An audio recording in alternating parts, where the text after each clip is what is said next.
Narito na ang mga malalaking balitang Central Luzon ngayong araw.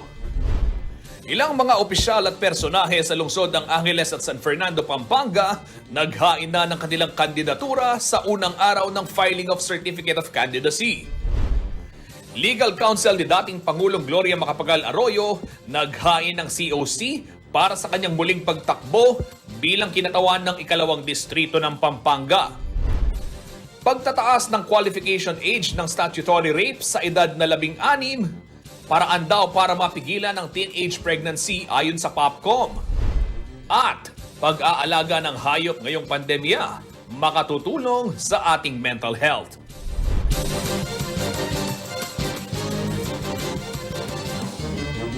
May Papengin Pampanga, magandang gabi Central Luzon. Sa ngalan ko ni Binibining Sonia P. Soto, ako si Justin Bizon. At narito na ang mga malalaking balitang tinutukan ng CLTV News ngayong araw. Karehiyon ngayong araw ho ang unang araw ng filing ng Certificate of Candidacy, no, para sa mga tatakbong opisyal at mga politiko sa darating na halalan sa May 2022. At si Paulo G. Santos po, ating kasama, na tumutok dyan sa provincial office ng COMELEC Pampanga. Paulo G., kumusta ang naging unang araw ng paghahain ng kandidatura at sino-sino ba yung mga personahe, mga opisyal at mga dating opisyal ang nagtungo parang magpasa ng kanilang COC sa COMELEC Pampanga?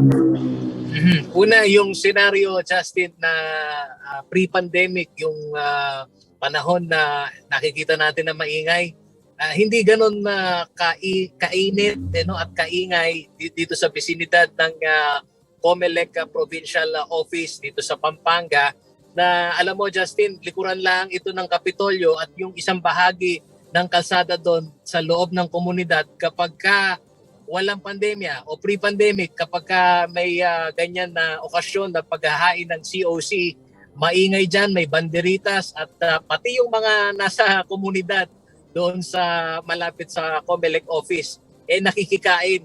Ganun yung testimonial nitong mga miyembro ng komunidad doon. Pero kanina, limitado lang talaga yung mga dumalo na supporters, bagamat meron pa rin, Justin, na puna itong COMELEC dahil may mga supporters nga kaya ni Kong John Lasatin na unang naghain ng kanyang kandidatura kaninang ganap na alas 10, 10:30 to be exact, dumating itong lineup nitong kapatid ni Kong John Lasatin, kasama pati itong mga City Councilor slate ni Angeles City Mayor Pogi Lasatin, at sinundan naman itong ating gobernador sa Pampanga, si Pampanga Governor Dennis Delta Pineda. At alam naman natin pagka si Gob ang dumarating, meron din naman na security personnel yon. Kaya dun sa mismong perimeter na dapat yung mga maghaahin lang ng COC ang kailangang pumila, umupo, nakadagdag itong mga maikukonsiderang supporters nitong si Kong John Lasatin. So sino-sino ba yung mga dumating at nag-file ng COC? Yung tanong mong yon. Si Kong John, umaga, andyan. Kakinahapunan, dumating naman si 3rd District Representative Dong Gonzales, kasama yung kanyang dalawang anak. Si Mika, natatakbo naman sa pagkabukal sa ikatlong distrito. At binabanggit nga ni Kong Dong Gonzales na itong kanyang pag-impluwensya sa dalawang anak, na yung isa naman, yung junior niya, Justin, tatakbo naman sa pagka-konsehal ng syudad ng San Fernando, ang kapital ng Pampanga.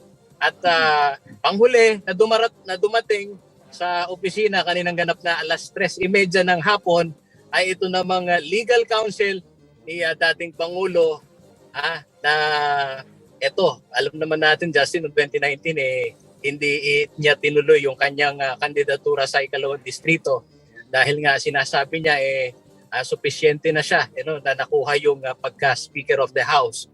Pero eto ngayon, katuwang itong si Atty. Paul Maglalang, ang IBP Governor ng Central Luzon, nakikita daw nila mula dito sa kondisyon ng pangangatawan na sinasabing kaya pa, at may napatunayan na kung pag-uusapan naman yung kanyang naging track record dyan sa Kongreso, talagang pwede pa raw itong si dating Pangulo at Speaker of the House nung 17th Congress, Justin.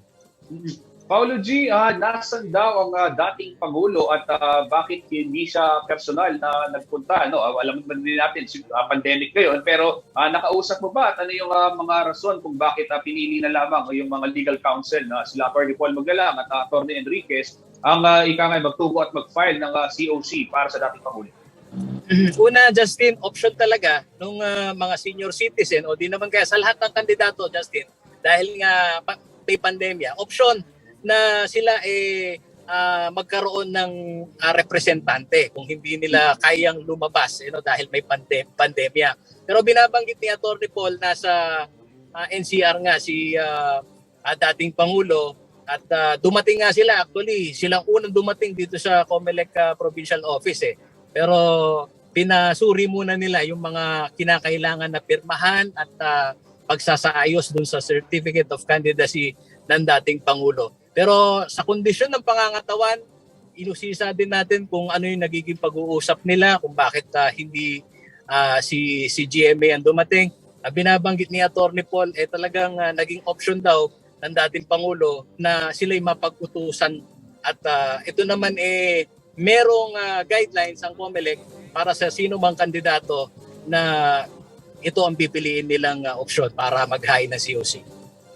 Paulo G, nakapanayan mo si Congressman Dong Gonzales at ano ang kanyang naging pahayag naman kaugnay nga nitong muling pagbabalik sa Kongreso ni dating Pangulong dating House Speaker Gloria Macapagal Arroyo. Kanina parang napanood ko dun sa live, sinasabi niya na suportado, tama ba, at ninanais pa nila na muling maging Speaker of the House itong ating kabalin at dating Pangulong si Gloria Macapagal Arroyo.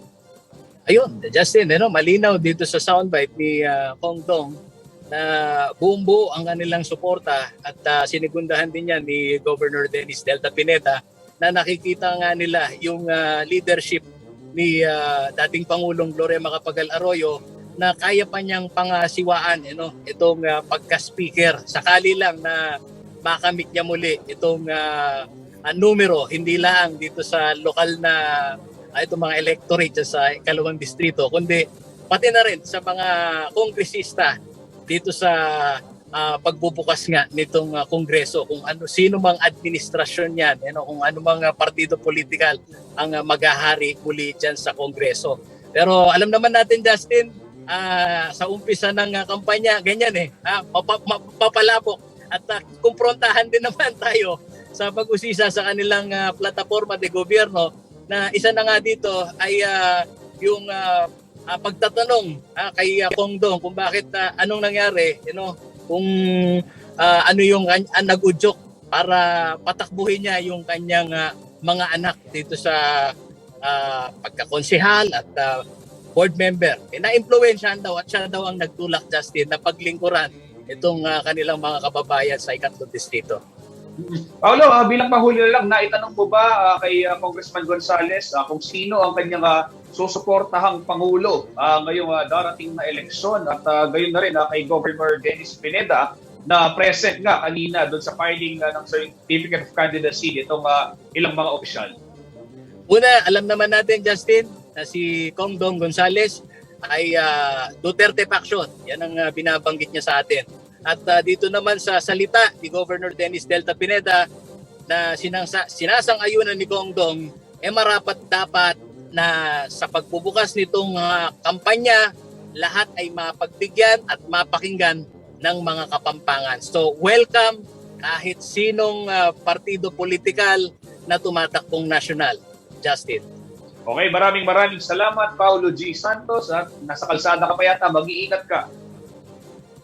Marami pa pong balita kaugnay nitong filing ng Certificate of Candidacy ang unang araw sa pagbabalik po ng CLTV News.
Nagbabalik po ang CLTV News at kabilang sa mga early bird na nag-file ng kanilang Certificate of Candidacy ang magkapatid na sina Angeles City Mayor Carmelo Pogi Lasatin Jr.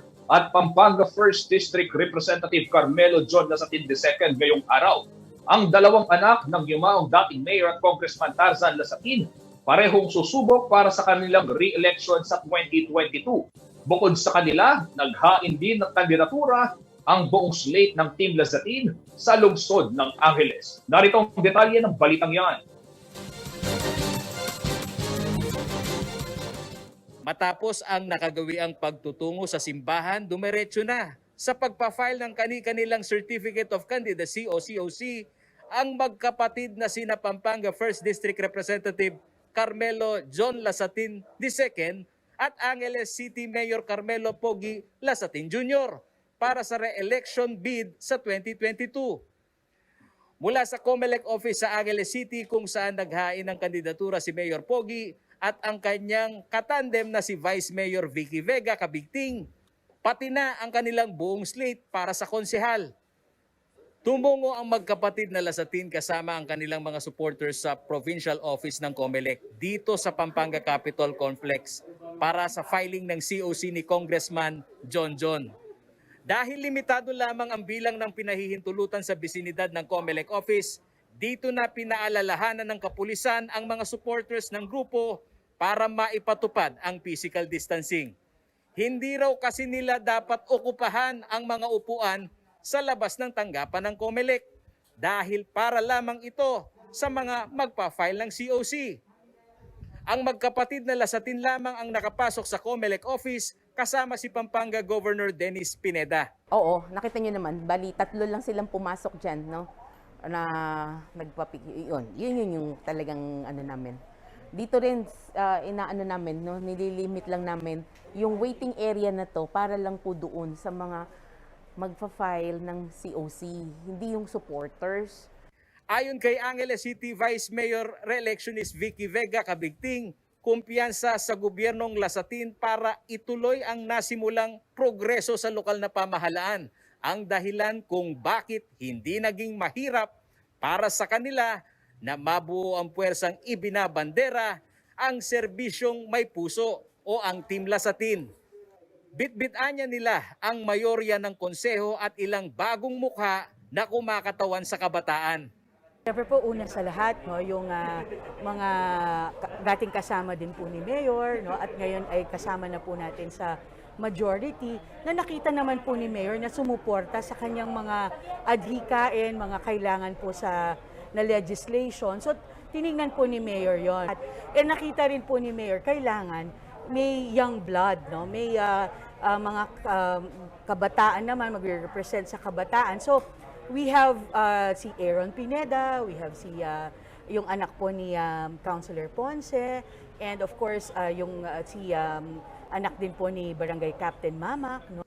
Estratehiya umano nila na bukod sa pag-angat ng kampanya sa social media, magiging maingat pa rin umano ang mga ito sa pangangampanya, partikular na sa pag-iikot sa kada barangay sa siyudad ng Angeles. We do not want to lose that personal touch. So we will do our best kung paano pa rin po yung iikot sa mga barangay, to meet with yung mga constituents natin. But always remembering po yung rules ng COMELEC and IATF. Kabilang naman daw sa mga prioridad na programa ni Mayor Pogi kung sakaling palarin sa susunod na termino ay ang pagbigay kalinga sa mga senior citizen, pagpapalakas ng livelihood program sa syudad at pangangalaga sa kalikasan, pagpapadali sa pagnenegosyo at iba pa. Totohanan ang mga tsismis na ikinakalat ng ilang mga taong hindi pabor sa aking administrasyon na gagawin daw natin pribado ang Pampang public market. Kaya po lahat ng 28 sub-health centers at 6 na rural health units ay aayusin upang gawin moderno. Samahan niyo po kami. Samahan po ninyo kaming lahat.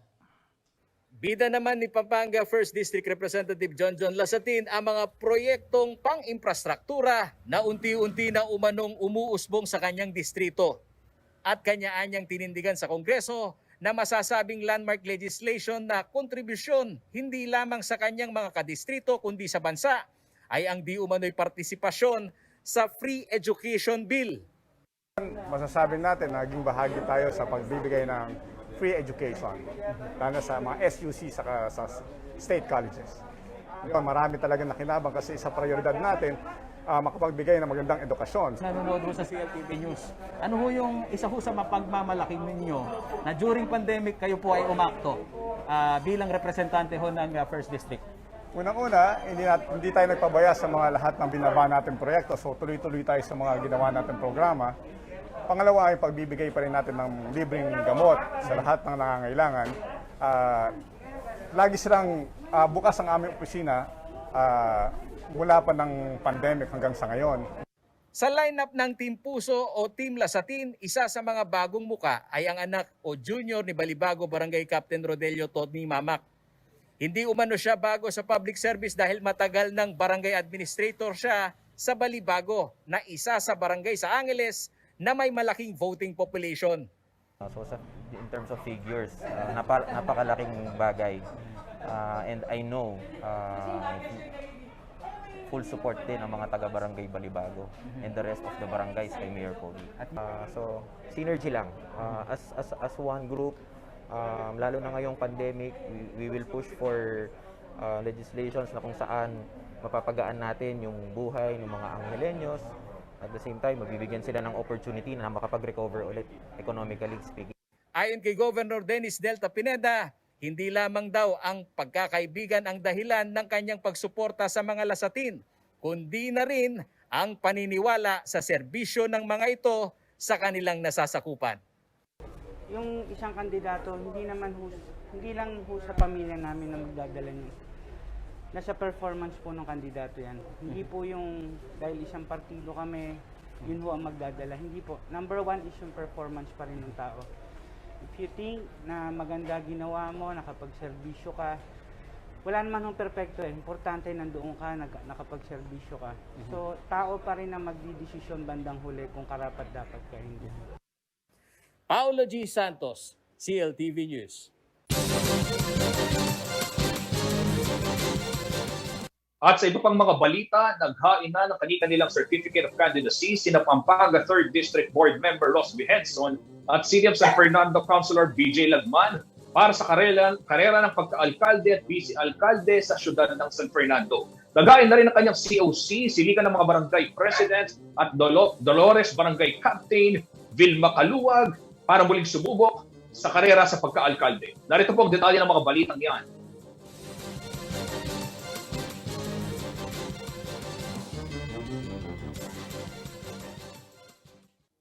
Dumalo muna sa isang misa sa Metropolitan Cathedral of City of San Fernando sina Pampanga 3rd District Board Member Ross Vihenson at City of San Fernando Councilor BJ Lagman bago tuluyang naghain ng kanilang Certificate of Candidacy sa COMELEC office ng syudad. Sa pagtatapos ng termino ni Henson bilang board member, nagdesisyon siyang tumakbo sa pagkaalkalde ng kabisera ng Pampanga. Bahagi raw ng kanyang priority programs ay ang pagpapalakas ng sektor ng edukasyon, kalusugan at transportasyon. Tututukan niya rin umano ang sektor ng pamumuhunan sa lungsod lalo na't malaking dagok ang naging hatid ng pandemya sa mga negosyo at establishmento. Create a business climate that is conducive for investment and capitalists to go to San Fernando. At the same time, provide the basic social services needed by our people. Habang si CSFP 3-term councilor at vice mayoral aspirant BJ Lagman nais umanong ipagpatuloy ang pagpapatibay sa mga batas ng syudad para sa mga senior citizen at persons with disabilities at maging ang environmental protection. We will continue to push for the continuity of what programs and mga proyekto na naumpisahan ng syudad at itutuloy natin together, of course, with our mayor.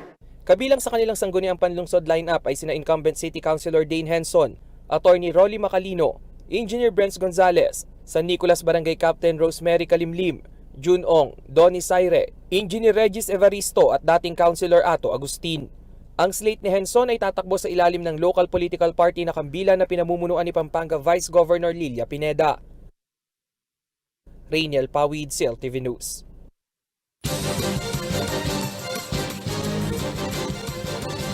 Matapos ang tanghalian, dumating na sa tanggapan ng COMELEC City of San Fernando si Liga ng mga Barangay President at Dolores Captain Vilma Kaluwag para maghain ng Certificate of Candidacy.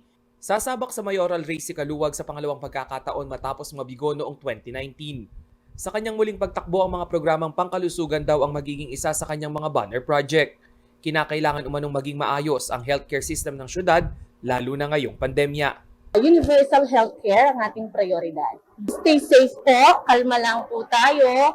Kailangan po magkaisa po tayo sa pagdadasal at sana po maging payapa ang eleksyon po dito sa San Fernando. Wala pa namang inilalabas na detalye sa kung sino ang bubuo sa City Councilor lineup ng Team Kaluwag. Magiging katandem niya naman bilang Vice Mayoral candidate sa Ariel Carion na hiwalay na naghain ng kanyang COC. Rainiel Pawid, CLTV News.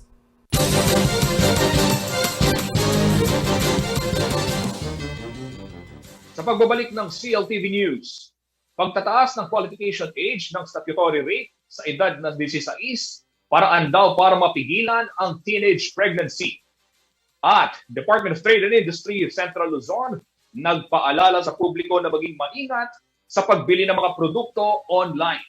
Manatiling nakatutok at magbabalik ang CLTV News.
Nagbabalik po ang CLTV News sa iba pang mga balita, suportado ng Population Commission at maging ng mga grupo ng kababaihan ang isinusulong na pag-amyenda sa batas para itaas sa 16 years old ang qualification age sa mga biktima ng statutory rape.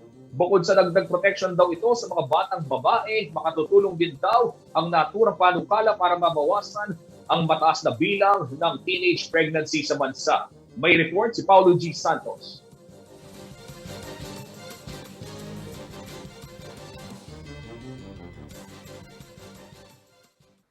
15 anyos si Emma, hindi niya tunay na pangalan nang unang makisama sa lalaking mas matanda sa kanya ng 10 taon sa Butuan City bago pa mamasukan ng kasambahay dito sa Pampanga. Ang tuksuhan sa pag-ibig na animoy laro, hindi umano sukat akalain na hahantong sa pag-aasawa.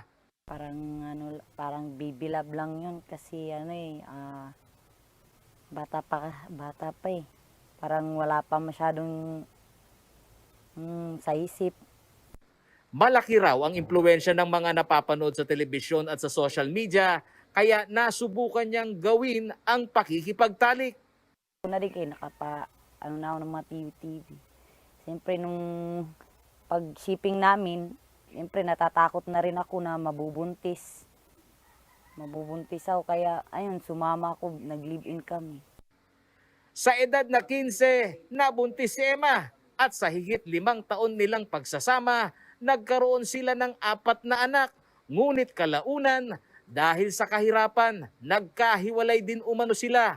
Kaya napilitan itong mamasukan sa Maynila.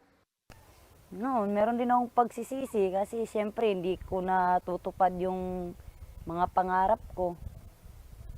Pero wala na rin ako magagawa kaya nandyan na yung mga anak ko eh. Ano pang maanohan ko, pero noon nagsisisi kasi siyempre hirap ng panahon ngayon eh. Hindi na raw bago para sa National Population Commission o PAPCOM ang kwento ni Emma. Gaya niya, maraming minor de edad na babae ang nakapag-asawa ng mas matanda ng halos 5 hanggang 10 taon sa kanila. Ayon kay PAPCOM Regional Director Odette Nacionales, lumalabas sa kanilang datos na nagiging vulnerable ang mga kababaihan sa senaryo ng corruption of minors o ang asunto na statutory rape. Datos noong 2018, tiningnan po yung mga datos na yan. At nakita na yung kapartner ng babae na nanganak, bata na nanganak ay 64% po doon sa nanganak ay ang tatay po ay 20 years old pataas at meron pa pong umabot hanggang sa 70 years old. Sa datos ng Philippine Statistics Authority, 7 sanggol kada araw ang ipinapanganak ng mga nasa age bracket na 10 to 14 years old. Ay PSA result, nakita na 7 sa isang araw ipinapanganak ng isang bata na ang 10 to 14. 10 to 14 yun. 7 births per day. Ayon sa PAPCOM, pangalawa ang Central Luzon sa mga rehiyon sa may pinakamataas na kaso ng teenage pregnancy sa bansa. Meron po tayong 20,974. From 10 to 19 years old po ito. 20,974 as per the PSA 2019 result. Sa Region 3 po yun. Sa buong Pilipinas po ay mayroong 180,916 na ipinanganak noong 2019 ang mga 10 to 19 years old. Dahil daw dito, suportado ng POPCOM ang isinusulong na pag-amyenda sa batas para itaas ng 16 years old ang edad ng biktima para ma-qualify bilang statutory rape. Ang umiiral na probinsyon sa kasalukuyan na 12 years old ay 1930s pa umano na isa batas. Makakatulong po. It will aid us more. It will magkakatulong-tulungan po ang polisiya, ang mga programa at lahat po tayo para ma-resolve po itong teen pregnancy at ma-declare ng rape yung mga any sexual activity na ginawa ng isang lalaki na mas matanda ng more than 3 years sa isang babae na below 16 years old. So parang ganun pa lang po yung essence na yan. At kami po sa POPCOM, we are actively advocating and we are really working hard to develop a national comprehensive plan, a whole of nation approach po tayo. Samantala, sa pananaw ni Jean Enriquez, Executive Director ng Coalition Against Trafficking in Women Asia Pacific, landmark legislation umano ito sa dalawang kapulungan ng Kongreso dahil nakakaalarma ang issue ng teenage pregnancy sa bansa. One of the landmark legislation in itself, yun nga, it's a victory already that will be passed. Yes, ma'am. And ayun, gusto ko lang itikit na yun nga, yung teenage pregnancy, POPCOM as mentioned, is very much related to violence against, sexual violence against girls. Nitong Lunes, September 27, nasa pinal na ang ikatlong pagdinig ang Senate Bill number 2332 o an act increasing the age of determining statutory rape and other acts sexual abuse and exploitation to protect children, which seeks to amend the revised penal code. Bagamat dadaan pa ito sa bicameral conference ng dalawang kapulungan, inaasahan itong maipapasa bago matapos ang taon. Paulo G. Santos, CLTV News.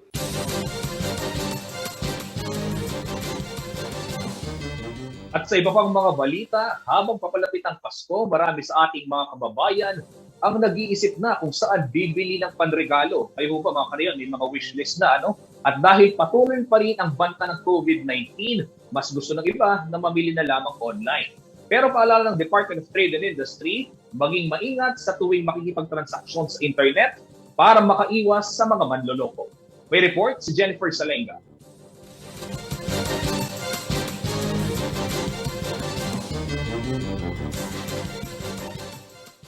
Bahagi na ng kulturang Pilipino ang pamimigay ng regalo tuwing Pasko. May pandemya man o wala, hindi ito pinalalampas ng mga Pilipino. May paramdam lang ang season of giving sa kanilang mga mahal sa buhay.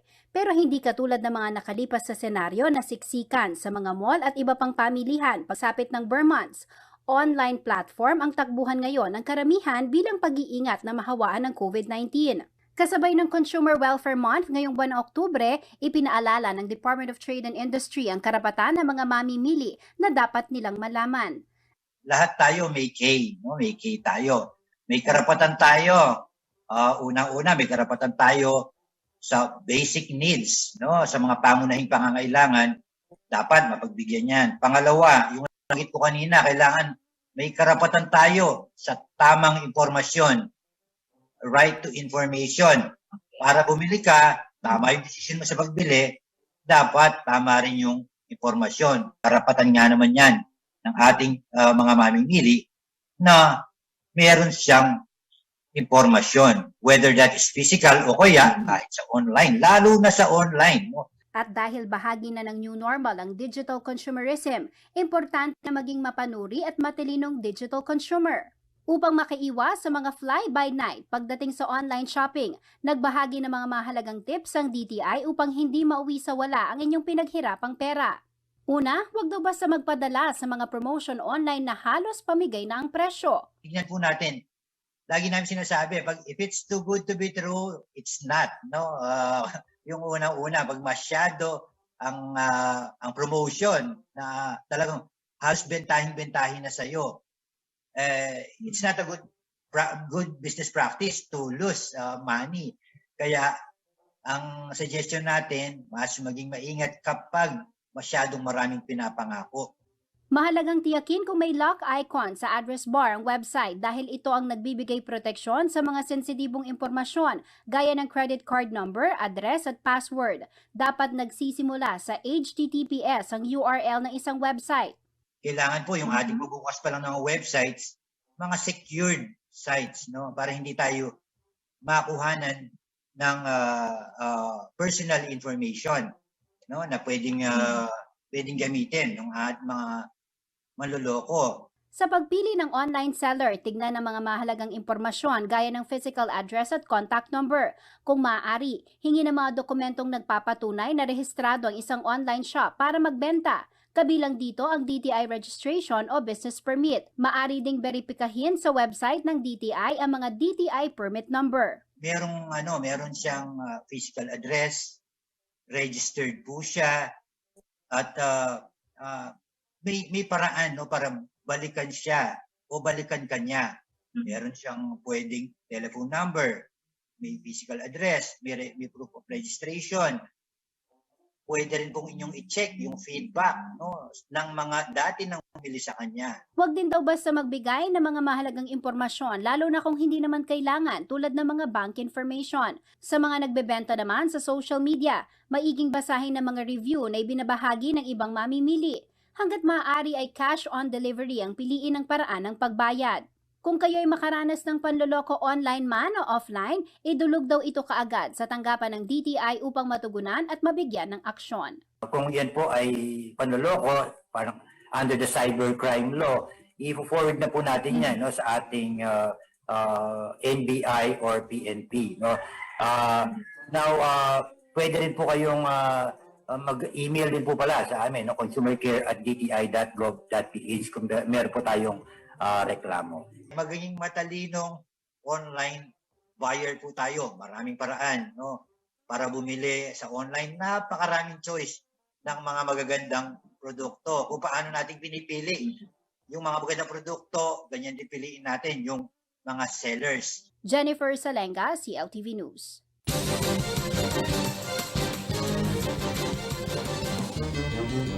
Rehiyon, sa puntong ito, alamin naman natin ang magiging lagay ng panahon bukas mula kay Ginoong Manny Esguerra, ang Chief Weather Forecaster ng Pag-asa Clark.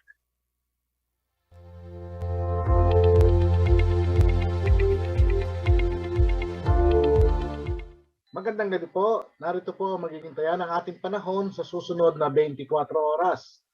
Yung extension po ni Typhoon Mindule ay nakaka-apekto na lamang po dito sa may sa eastern section ng Northern Luzon. However, malayo na po siya, no? Namataan na po siya sa layong 2,085 kilometers dyan po sa may hilagang silangan ng extreme Northern Luzon. So hindi na po ito makaka-apekto, hindi na po siya naging bagyo, no? Hindi siya pumasok ng PAR, kaya po dalawang bagyo lamang po ang bumisita sa atin ngayong buwan ng Setyembre. So maranasan naman po natin ang maaliwala sa panahon, although maalinsangan po. So ang Metro Manila po at nalalabing bahagi ng bansa, magiging bahagi hanggang sa komisyon ay magiging maulap, papawirin, na meron lamang po tayong inaasahang mga isolated cases ng rain showers na dulot po ng localized thunderstorm. So pinag-iingat pa rin po ang lahat, mainit po ang panahon, although may aasahan naman tayong isolated ng rain shower sa bandang hapon o gabi. So sa ngayon po, wala pa naman po tayong namamataang ibang weather system na gagambala sa ating bansa. Ito lamang pong localized thunderstorm. So pinag-iingat po ang lahat. Magandang gabi po.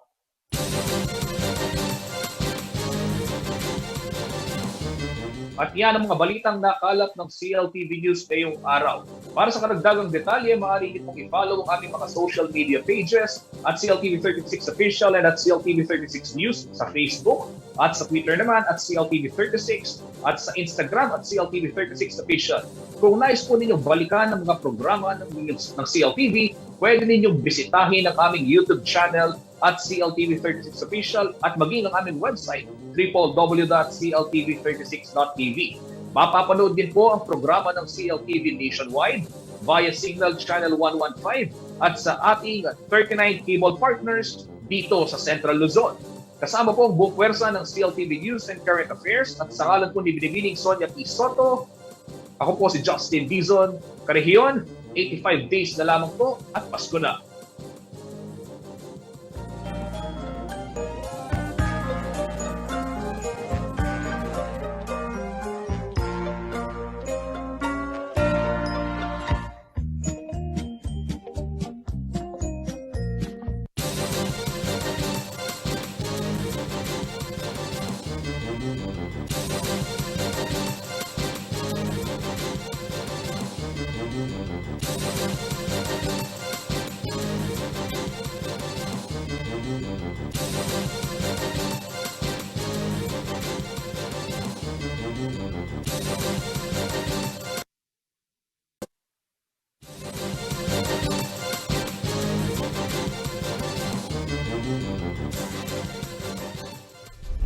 Narito na ang mga malalaking balitang Central Luzon ngayong araw.